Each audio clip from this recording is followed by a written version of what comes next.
This is Nathaniel Cogley. And this is Eric Morrow. Welcome to this week's edition of Cogley Morrow On Politics.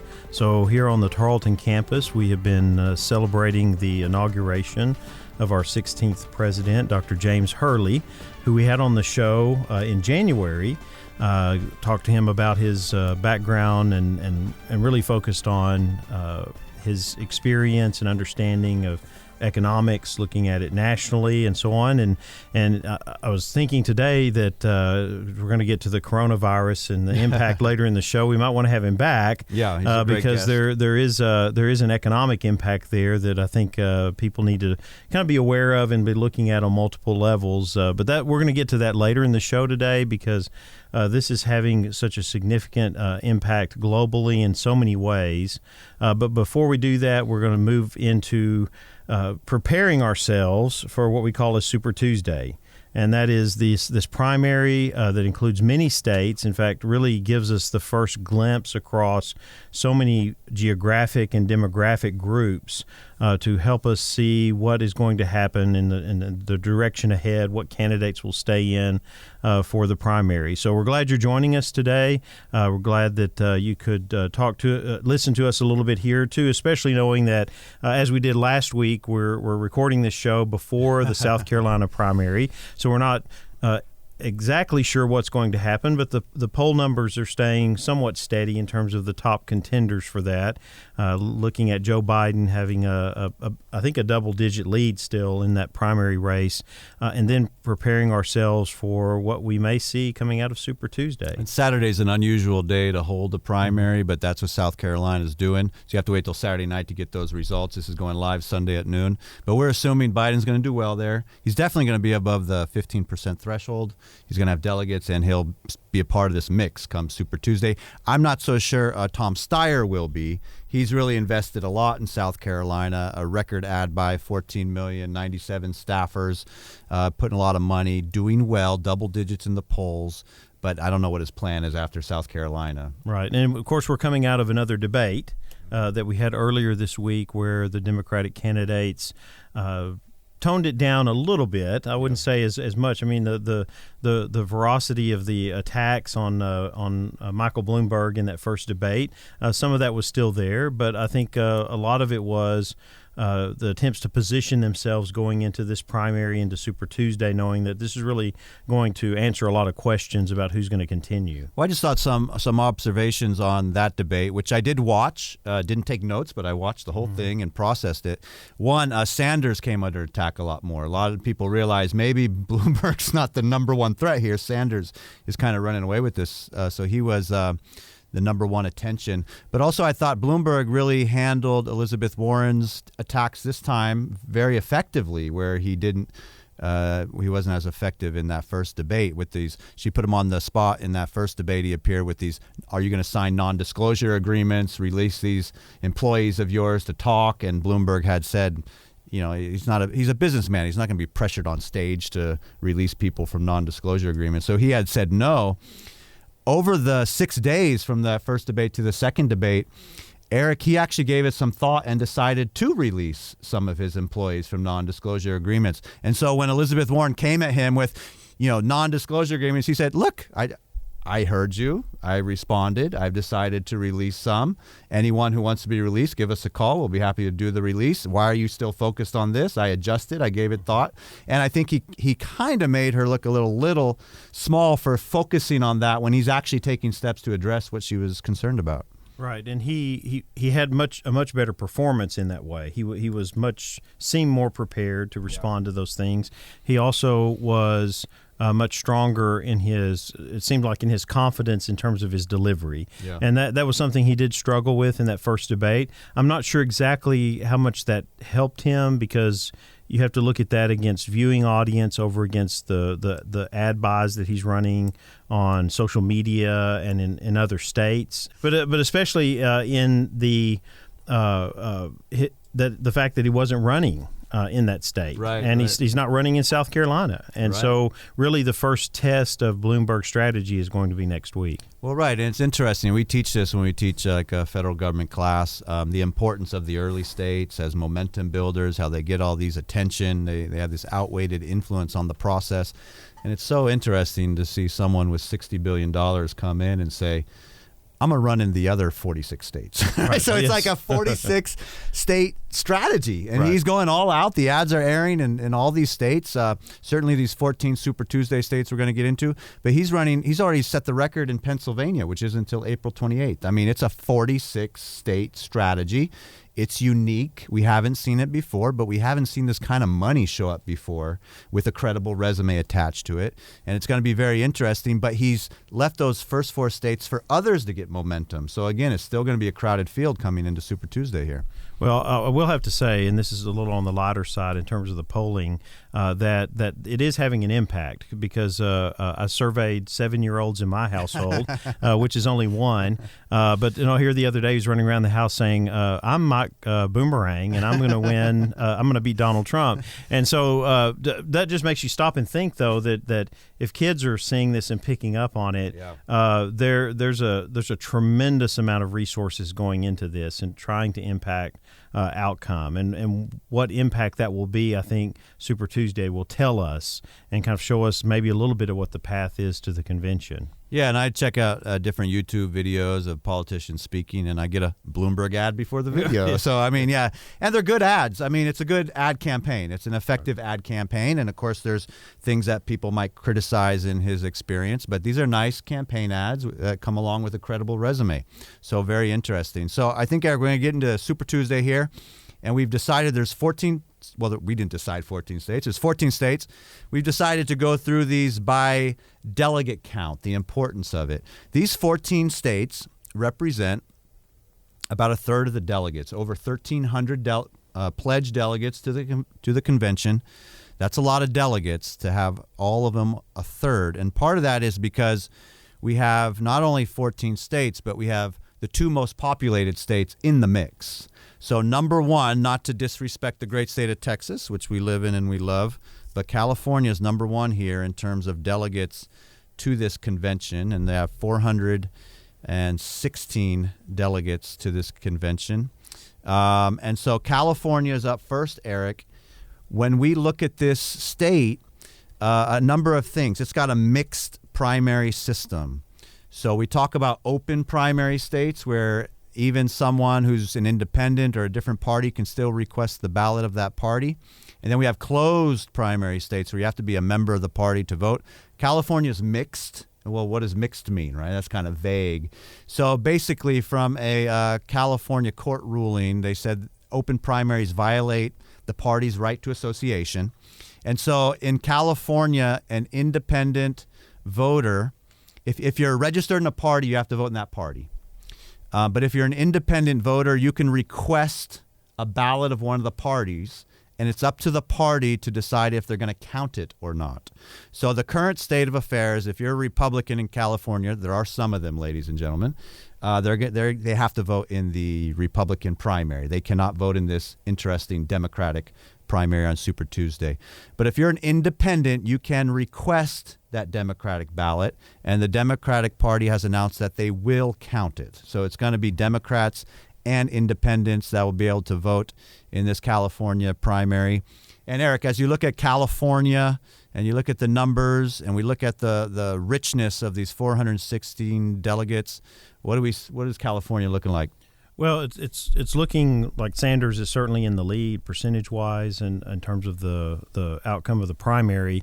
Where the strength, I think, in that is, and we've talked about this in terms of voter alignment behind specific candidates based on platforms and ideology, is that Warren has been trending up there as well. Yeah. And so that shows a strong really, I think, alliance there that may come out and help Sanders if Warren, who's not polling well in many other states, if she decides at some point to drop out of the race.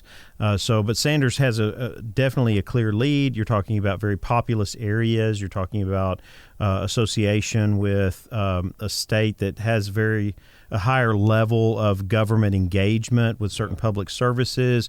So I think that's resonating there. I think that's what we're seeing in the polling at this point, where everybody else is kind of grouped further back in a pack and not necessarily going to benefit as much. I mean, Sanders really wants to get and really needs, if we're looking at this in terms of a brokered convention or even the chance of preventing that, he needs to get as big of a swath of those delegates as possible in California. Yeah, he needs as much as he can get. I think it's clear he's going to come out on top in California. I was raised in San Francisco. I know the parts of the country who are that far left. Yeah, Bernie's going to do very well here.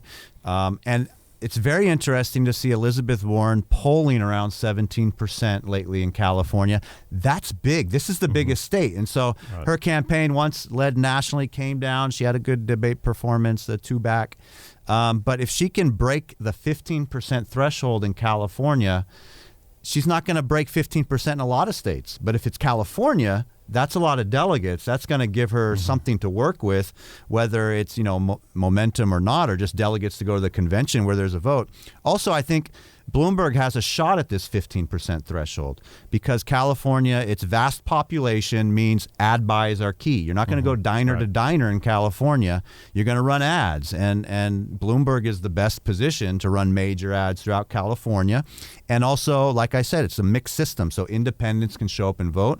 Bloomberg might do very well in California with the independents. So we're looking at Sanders having a great night in California. You're right. He wants to be as great as possible because the delegate count's going to matter going into that convention. Right. Looking at Warren to maybe have.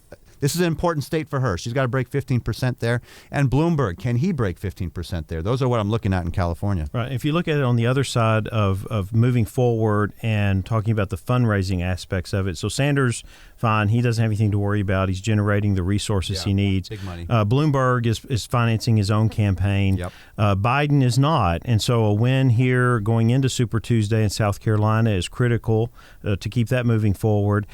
For Warren, she has had the reason why her campaign and Klobuchar and Buttigieg, their money has been coming. They've been using online platforms. They've been regenerating. They have these programs where people can put in a donation and say, I want this to repeat multiple times over a period of weeks or even months. And so this is an opportunity really for her and her campaign are looking at this in terms of a springboard. Can we maintain that fundraising to keep the campaign going? And will California help significantly in that process? Yeah, it's a big state, and against 15% is the threshold. And Warren, that's big. Bloomberg, that's big. And a lot of delegates coming out of there. So that's going to be an important state to look at. Second most delegates in this cycle is the great state of Texas. Your state of birth, Eric. Your state of childhood. My home state that I've learned to love and appreciate so much. We have the great state of Texas, second in terms of delegate count at 228. That really shows the importance of California, which is almost double, right? They do seem to do the allotting of delegates based on registered party members. It's not total population. So we do see that you can imagine there's vastly more Democrats in California than Texas. But Texas, there are Democrats. I know some of them, Eric. Yeah, so we definitely have Democrats here in Texas, 228 pledged delegates up for grabs. When we look at Texas, Eric, what do you see in the numbers and how might Texas play out? So this is a three-way race. All the other candidates other than Sanders, Biden, and Bloomberg are trending down as we move closer to Super Tuesday. And so I see it as really a three-way race in terms of total delegates because we have to look at this scenario between now and the convention that if some of this trends, if Biden stays in, if he gets some wins here and he stays in, we're looking at coalitions here. And so to me, it's the Sanders coalition, and then it's a group that would probably could move back and forth between Biden and Bloomberg in terms of their support. And that I think is some of the things that have to be watched here is look at what is that total delegate count or percentage of win that goes to a combined Biden and Bloomberg, knowing that if Biden was to exit the race, that those delegates are more than likely. I mean, there very well could be some, but they're not going to get behind a Sanders. There is a different appeal there. There's a different focus. They're more centrist in a number of ways. And so right now, to me, it's a three-way race. I think when Texas, we're not going to be looking at Warren, Buttigieg, Klobuchar making any significant progress or getting above a certain level to gain a significant number of delegates. It's going to be spread out between Sanders, Bloomberg, and Biden. Well, I definitely agree that Buttigieg is not going to break the 15% threshold here. We talked about that a little bit last week. Klobuchar, she's got some stuff going for her, but it's not polling in Texas. Right. Right? So, right. But Warren is polling around 15%, so there's a fourth in the mix. I mean, if she can break 15% in Texas, that's also going to yield her a chunk of delegates. Why are Or do you have any thought behind that? Why do you leave Warren out of that mix when she's close to that? Well, I think threshold? we have to weigh in the wins that will South Carolina for sure, but I think we also have to remember that this moves across the country. I mean, we can think about it in terms of Election Day too, and I think some of those early reports are going to impact the outcome in California. I think that Sanders going into this is much stronger, and I think if people are attuned to the polling and where they are, that seeing Warren as a likely candidate and her being able to win the nomination is not possible. So I think that's what we have to watch and see, and I really don't make predictions, as you said.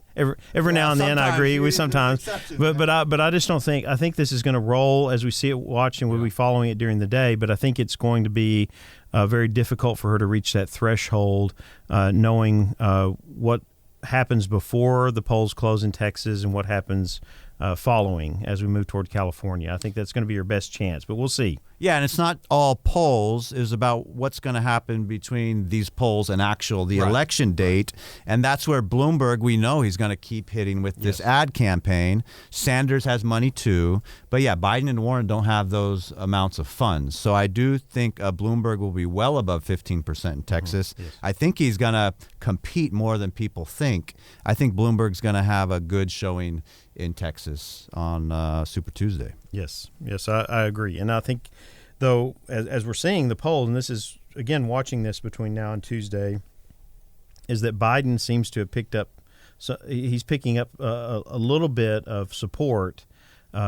South Carolina may help that. And what will be the gap between Biden and Bloomberg? I think that's critical, too, to looking at this going forward. Are we going to be talking about a Sanders-Biden, or are we going to talk about Sanders, Biden, and Bloomberg coming out of Super Tuesday?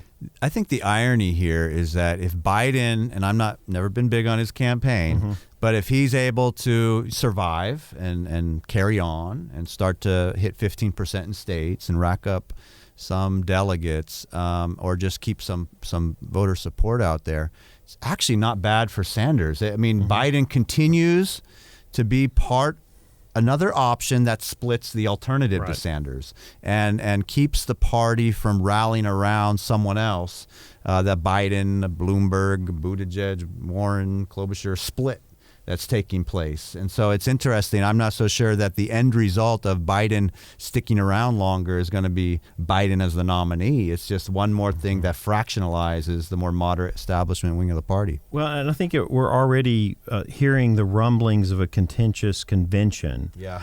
In that you have all these stories coming about, we asked 93 superdelegates, and they said that they're concerned about Sanders getting the nomination. I think all of the factors are setting up here well in advance to make this very, very contentious. And I think the strategy for Sanders in his campaign, I think they're looking at that to say, okay, how are we going to lock this up? I mean, how are we going to be able to, within the rules, within the structure of the convention, within the outcomes? I mean, and we don't know, is this a Sanders Bloomberg? Is it a Sanders Biden Bloomberg? How is this going to look in a couple of months from now, when we know no one's going to get over the threshold of 1,900 plus delegates that are needed to lock up the nomination, and so it seems like that the talk, at least out there in the things that I've been watching and looking at, is really, and I think this works to the Republicans' favor as well in terms of this next election, that this becomes a very, very contentious process in the Democratic primary leading into the convention. Oh, yeah, I'm sure we'll have some shows on the convention. It seems like the Sanders team has to desperately want Elizabeth Warren to drop out, because not all her support will go to Sanders, but quite a decent chunk of it. Right. And he's trying not to get a plurality of delegates, in which case he could be stifled at the convention because you need a majority. He needs a majority. And if he can pick up some Warren support, really put him over the top in some states, pick up more delegates, he would really want that. And it's interesting to see Warren stick around. She's not doing that. She's having her some good debate performance. She's always very well prepared. She's a professor, and not to boast about professors. I mean, some are more prepared than others, Eric. Right? You're raising the standards of this show, and the expectation our listeners are going to have that we're fully and adequately prepared every time we come to the microphone. So, we do the best we can. We do the best we can. So the third most pledged delegates coming out of Super Tuesday is the great state of North Carolina. 110. And when we pull up those polls, Eric, it looks like it's the same three that you highlighted in Texas as being in the mix: Bernie Sanders, Joe Biden, and Michael Bloomberg. But it's different order. Biden seems to be polling near the top. So actually, there's quite a few quote-unquote southern states on Super Tuesday with large African-American population. They say Joe Biden does very well amongst the African-American demographic, and they say that has something to do with him being on the Obama team and the Obama-Biden ticket. And so we're going to have a few states like this where there's a very large African-American population, and maybe Biden has a shot not just to hit 15%, but win it. What do you think?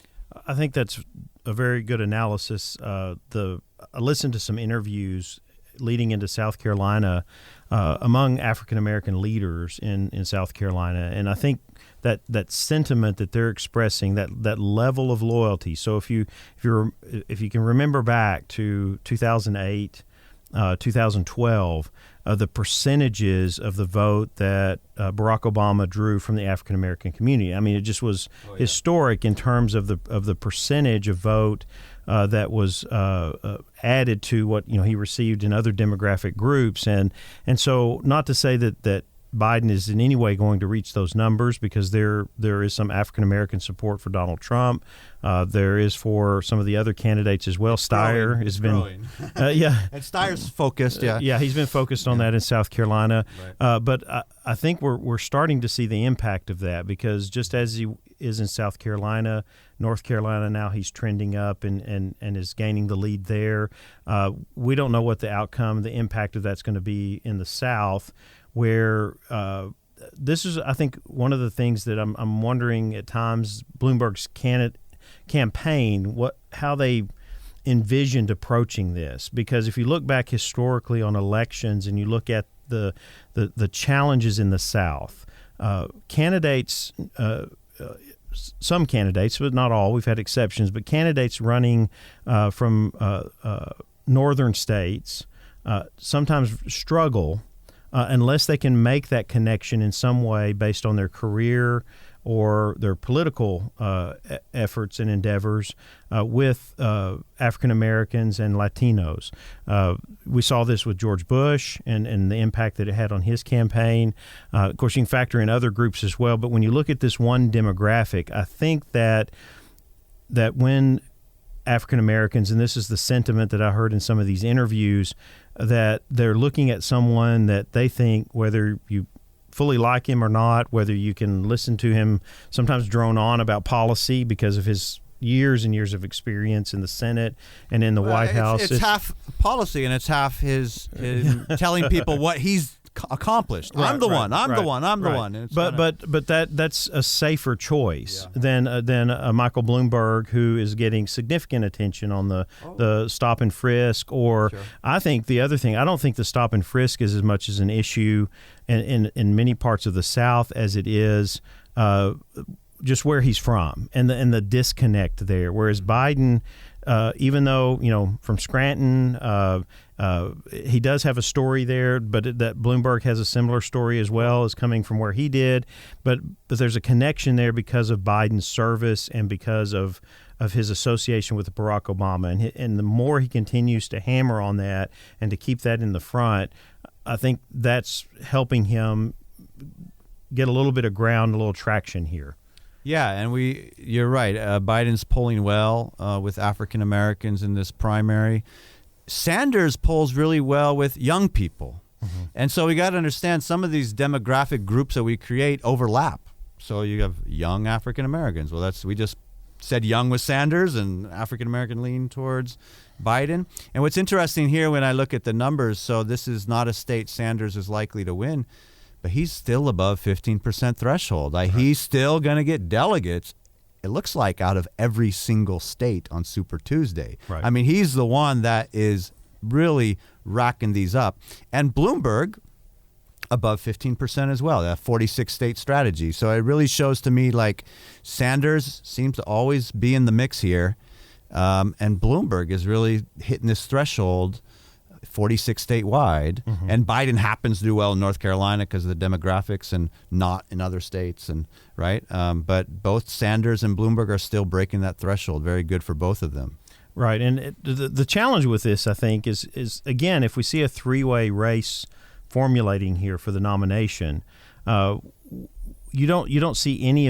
I don't see between Biden and Bloomberg either one of them letting go of it. If they're in the hunt for the nomination, there's not one that's going to back away from this and say, okay, I'm going to, for the sake of the party, the nation, or so on, I'm going to let you have it. I'm going to concede, even though we're only separated by maybe 300 or 400 delegates, but knowing that the total delegates there would supersede what Sanders has.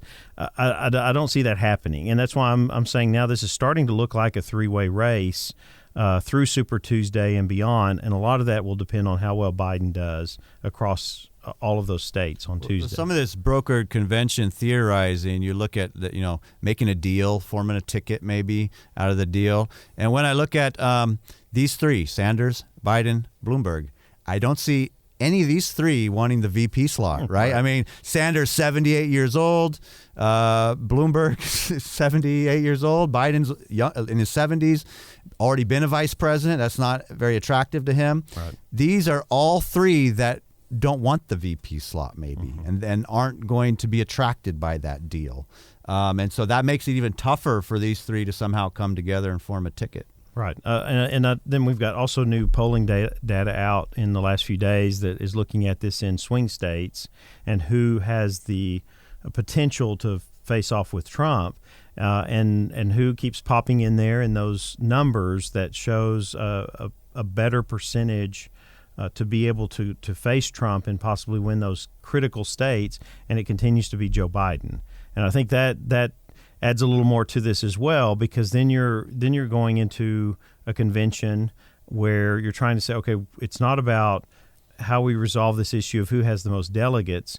There has to be this thought about, well, how can we win the White House, and who's going to be able to do that? Those are numbers I think will be interesting to watch post Super Tuesday. Where do those numbers go as well? Yeah. Who polls better in those swing states of those three?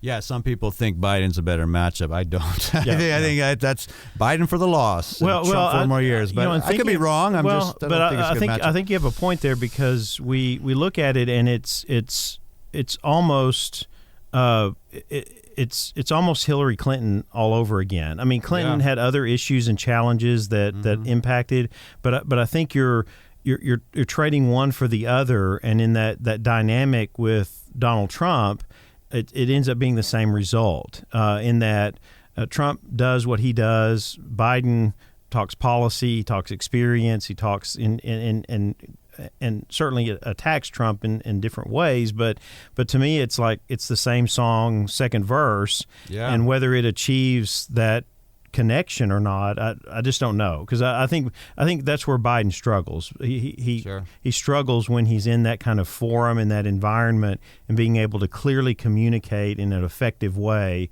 that connects with people. Yeah, and a lot of the things that Bloomberg's having trouble with in the primary are not things he'll have great trouble with in a matchup against Trump. Oh, you don't like billionaires? Right. Or you don't like New York City? I mean, it's just like some of those are negated by the matchup that takes place. Bloomberg is, for me, a more credible matchup in terms of having an odds to actually beat President Trump. Right. I don't make him a favorite, but I give him a legit shot. If that's an interesting matchup for me, the battle of the billionaires. When we look at North Carolina, we go to the fourth state. That's going to be Virginia. And Virginia has 99 delegates. It looks similar to North Carolina. Of course, these are neighboring states. We see Biden with a small lead here. A recent poll on the February 28th, 22% for Biden, 17% for Sanders. Bloomberg under 13%, but I still think Bloomberg's numbers are going to continue to go up everywhere, these massive ad buys. So it's the same three mix in Virginia as in North Carolina. Similar dynamics, Eric? Yes, I think so. Again, the three-way race. It's really... Will Super Tuesday put the stamp on that to say this is the people that we'll be looking at going forward into these other primaries? Now we get to an interesting state. So actually the fifth largest state in terms of delegates is going to be Massachusetts. And very interesting because we have a candidate from Massachusetts, Elizabeth Warren. And so as we bring up these numbers, what's interesting is she's doing well. It's her home state. They know her well. She's above 15%. She's likely to get some delegates out there. But number one in the polls in Massachusetts, Eric, is not Elizabeth Warren. It's right. Bernie Sanders, outperforming her in her own state. What do you make of that? Yeah, I think it's just the strength of his campaign, the strength of his connection with the New England area, the youth, the younger demographic going for him. I think all of those things, and really having lived in Massachusetts, and it's an interesting mix of politics in that state where you have a state that can be primarily controlled by Democrats, but then elect Republican governors. Yeah. Mitt Romney, of right. course, and there's been several others as well. But they elected Senator Scott Brown a while ago too. They can be a little unpredictable. Right. Out there. It is, and so one of the things that is interesting to look at in this dynamic is, I think, the energy that Sanders brings over Warren. That seems to be attractive in a way. They have similar policies that would appeal to people of Massachusetts because, remember, this is where had become one of the models early on for the Affordable Care Act, Obamacare, and looking at how Massachusetts handles its health care and provides insurance to most of the population of the state. So I don't know that this is very much policy driven. I think it's more of looking at candidates that the level of energy is there. And remember, Massachusetts, which is very different from Texas in this way, views political engagement much more as a service. Where we in Texas and in many places across the South, the political culture is one of that politics is kind of a necessary evil. If you get into politics, even if you have the best intentions, you're going to get soiled in some way. You're going to have to come in contact with things and do things that. But whereas as you look at it, that moralistic view of politics is still very strong in Massachusetts culture, and I think that kind of message for Sanders, he really connects with that because he does bring with his policy, he does bring a message of saying, why aren't we doing this? Why aren't we putting government to service in this way to benefit people who are in need or people who need access to particular services? That rings very well in Massachusetts politics. So what do you think of Pete Buttigieg in this state? Because as we go through these states, he doesn't register in many. And it's a very impressive campaign to do so well in Iowa and New Hampshire. He seems to be borderline here in Massachusetts, polling around 14%, some up to 15%. That's a threshold he'd like. But he spent so much time on Iowa and New Hampshire, and that's where Massachusetts is a neighboring state of New Hampshire, shares some media markets. He may have greater exposure in Massachusetts and other states. It just happens to be very left, good for Sanders. Warren's home state, good for Warren, but he may be able to get some delegates out of here. Well, and I think his messaging is along this line. We talked about this in a previous show where Buttigieg is the one that while he doesn't have the experience, he's got a vision, and he's trying to communicate in those kinds of terms. Now, that's digressed a little bit, I would say, in these last several debates where he's been on the attack and trying to keep himself visible and out there. But he has a message that, again, I think appeals to this kind of moralistic political culture where people see that government can be beneficial and it can provide help and assistance where it's needed, but it's, of course, with him, it's much more measured. He's much more in the middle in terms of looking at some of these issues, the healthcare and others in terms of financial challenges and moderating kind of the systems that we have in place without government completely taking over in health insurance or college education or so on. But I think that messaging has that appeal. And that's probably what's helping him in that state, just like it did in New Hampshire. Yeah, and Bloomberg's close. I mean, he may get 15% there as well. So the next state we look at is Minnesota with 75 delegates. This also has an interesting dynamic like Massachusetts in that we have a candidate from that state.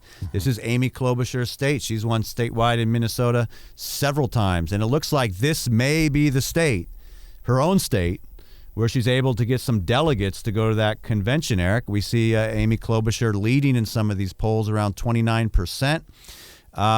That's kind of what her campaign has come to here, Eric, I think, is not get a majority of delegates or anything like that, but get some and go to the convention with some, and something good might happen for her. And certainly getting some delegates, 40-something out of Minnesota, would be very good for her.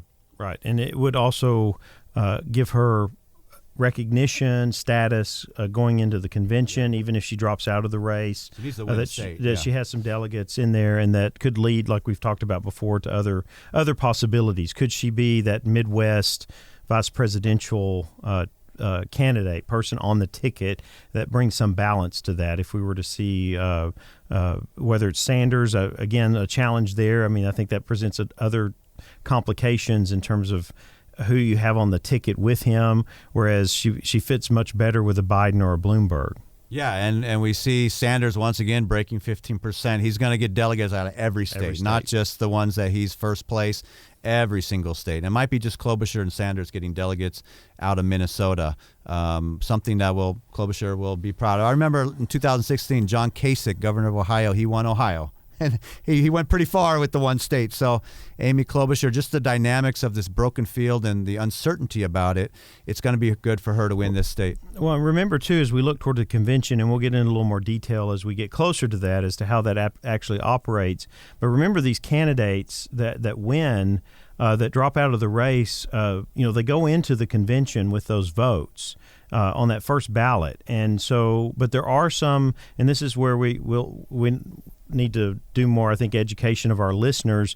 There's a lot of dynamics that go into that, and each state has slight, subtle differences in the rules. Some of them can be released. Right. Yeah. And so I think one of the things that we're going to see as we move forward with this, that focus will begin to be put on that state process to say, okay, what could be done in the first round that might influence the outcome, and where would these votes go and align? Because you have some states where they go through and you've seen it before when there's been a clear front runner, and they, instead of having the votes along the original order that they were in based on the primary outcome, they switch all the votes to one candidate. Yeah. And so one of the things that's going to be important for us and for our listeners, we're going to be tracking that to see what are some of the possible outcomes here that could be unique and unusual, given the fact that we may not have someone that has the full vote going into the convention. Yeah, with all the different things people assume. People assume these are fully bound. There's little tricks and the variation in rules from the different states. So we go mile high here, Eric. We're looking at the great state of Colorado, 67 delegates to this convention, pledged delegates to the convention. Looks like this is Bernie country. And it looks like some other candidates competing here seem to be Warren, Buttigieg, Bloomberg. But once again, another state, Bernie's going to rack up some delegates. Mile high. I guess Denver's gone pretty left lately, and the state used to be very much a swing state. It's been trending Democrat. Looks like a good state for Bernie Sanders. It does. It looks like another one that's just going to add to that total vote count for him.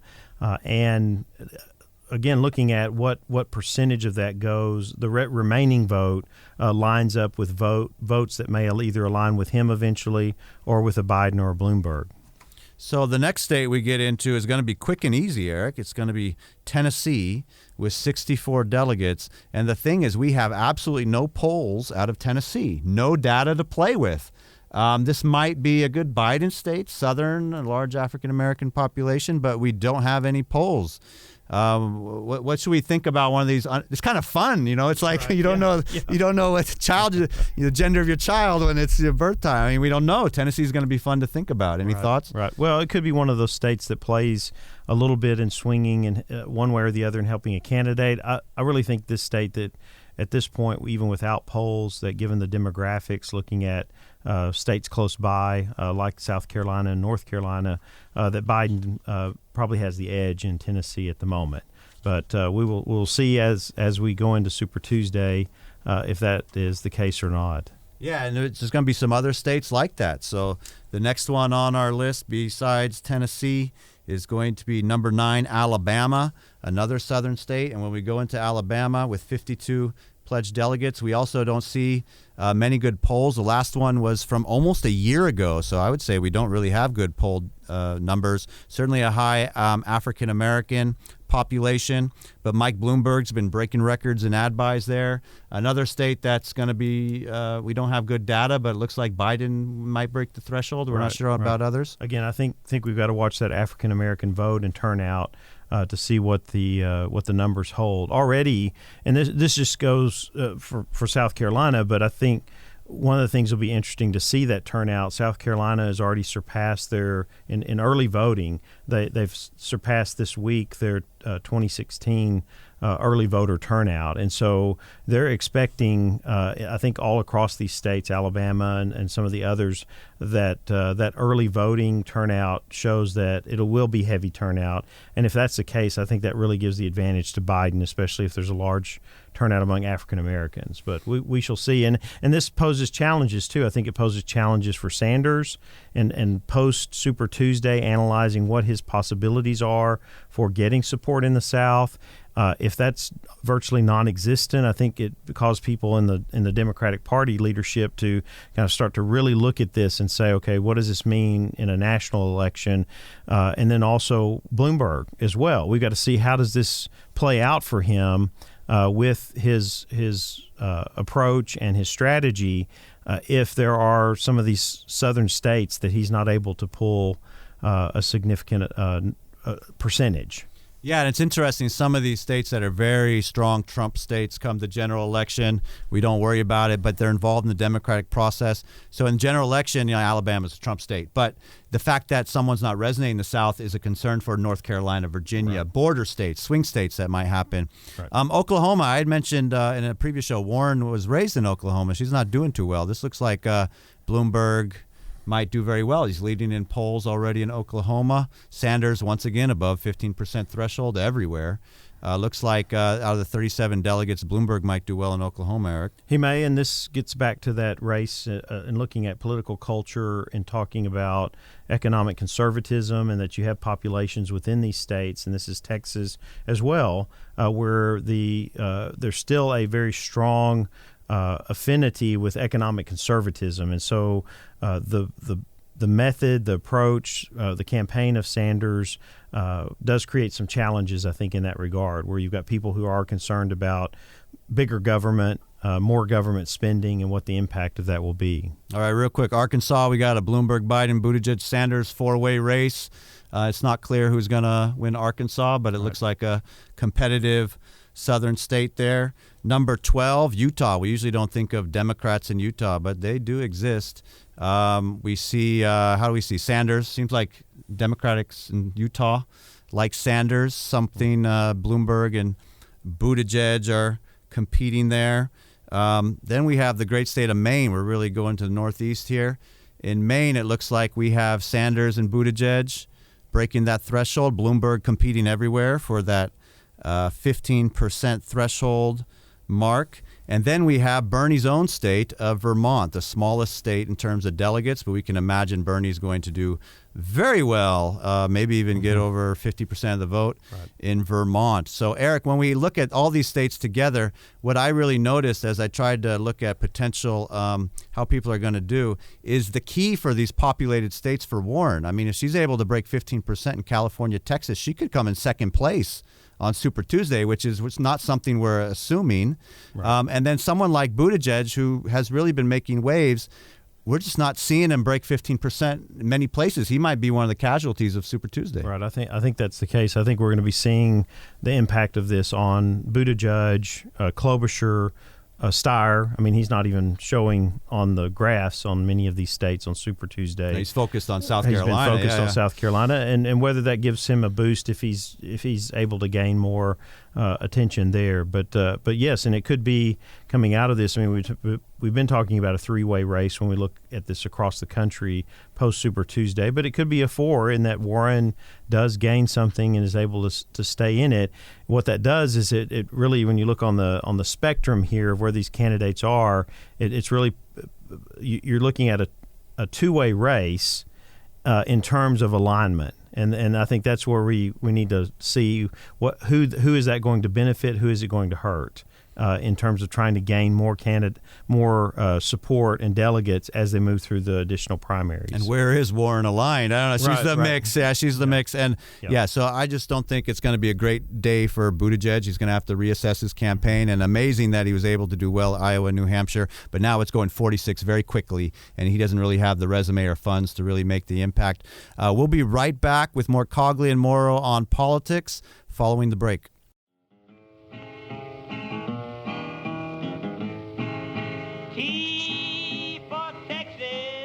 T for Texas is a Texas-based history podcast from historian Dr. T. Lindsay Baker. Find a new episode every Thursday morning wherever you get your podcasts.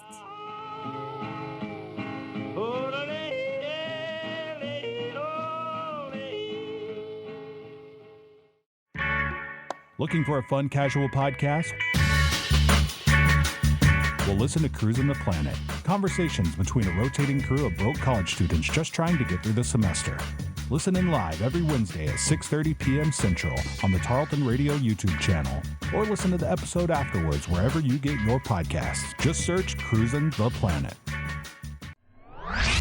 Tarleton Radio Network is proud to announce our new show, Planetary Overload. You are about to overload. Join co-hosts AJ Heyer and Colleen Hughes as they explore a new hobby every week. Subscribe to the feed wherever you get your podcasts and listen to the debut episode for an interview with award-winning game designer Steve Jackson in their exploration of tabletop RPGs. Subscribe to the feed wherever you get your podcasts and listen to the debut episode. Politics can be confusing, but Cogley and Morrow have your back. Follow them on Facebook. Search Cogley and Morrow On Politics to stay up to date with the show and for all of the sources to follow right along. Cogley and Morrow is a production of the Tarleton Radio Network.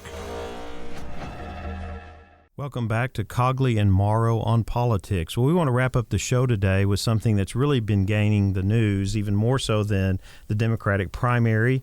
It's getting a lot of attention around the globe, and that is the spread of coronavirus, or COVID-19 as it's being referred to.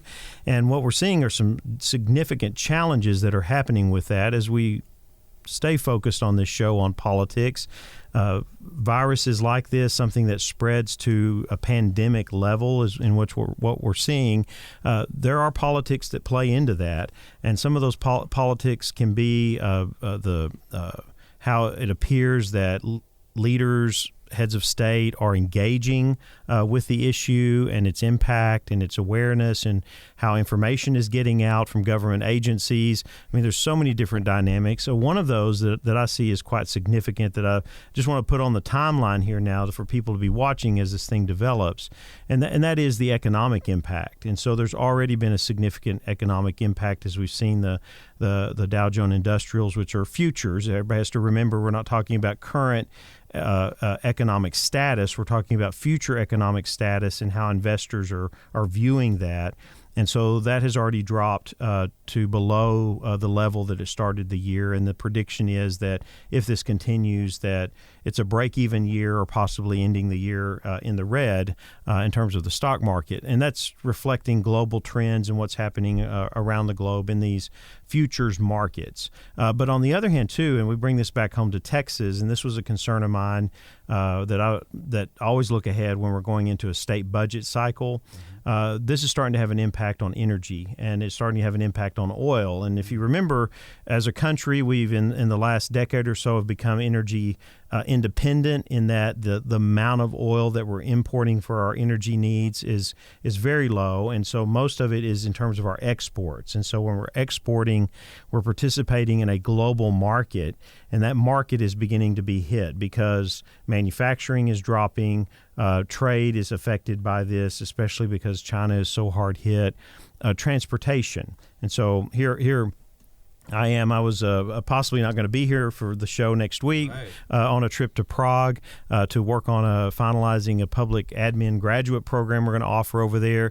We looked at our connecting flights, and we were a little skeptical of saying, well, it would not be a good thing to get stranded somewhere for a couple of weeks, because if people show symptoms, people get quarantined. This is the pattern we're seeing around the globe.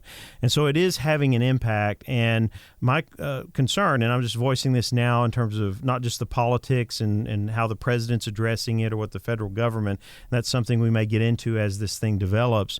But here at home, it's looking at, okay, where are we going with this in terms of its impact on our state economy?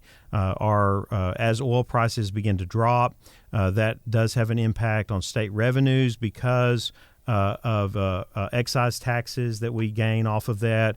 It's a much more direct influence than, say, a national recession that often takes time to impact Texas, where ours is much more based on spending. People slow down their spending because they're concerned about their jobs. Well, that takes a little bit more time to happen here. But when you start seeing this impact on the energy markets, I think that raises a little bit of concern. And I think that's where people need to be looking and watching. This is not just the public health. This is certainly a concern for public health and listening and watching and engaging. But it also is looking ahead as to what will be not just economic impact, but then how do our politicians, how do our leaders in government respond to that? Yeah, and it's interesting to see the economic impact. I don't think stock market values are too important, but certainly politicians do, voters do. Trump is, every time we're record high, he likes to remind us of the fact. And so the effect on the market is interesting. Also, USA is not in a crisis mode. There's been some limited cases that have been handled, but people are kind of just getting ready on a wait-and-see approach. I know, Eric, maybe a lot of the study abroad programs here at Tarleton have already been asked to revise scheduling and other things like that. It's starting to really impact foreign travel. One thing that was interesting as I looked into this, President Trump had come out early on, January 31st, and said we're going to deny entry to foreign nationals traveling from China to the U.S., also quarantine U.S. citizens returning from that area of China, kind of a strong thing. But now he's being criticized for not being strong enough or too late. He put Mike Pence in charge of coordinating this task force. He's being criticized for that. It seems to be getting a little bit partisan and political when we would hope it wouldn't be. Right, and I think that's something to watch. I saw part of this too, and what brought that to mind was the professor out at American University, Alan Lichtman, remember, who's predicted the last 9 presidential elections and has been right. Okay. He was one of the only ones, like Nathaniel Cogley, that was right about a Trump win, and that was, he predicted that if this continues, it will certainly have a significant impact and could affect the outcome of the presidential election. And I think that's where we need to look at this and kind of understand it and in politics as well. We want to thank you for joining us today on Cogley and Morrow. Look us up on Facebook, where you get your podcasts, and please plan to join us for our episode right here every week at noon on KTRL FM 90.5.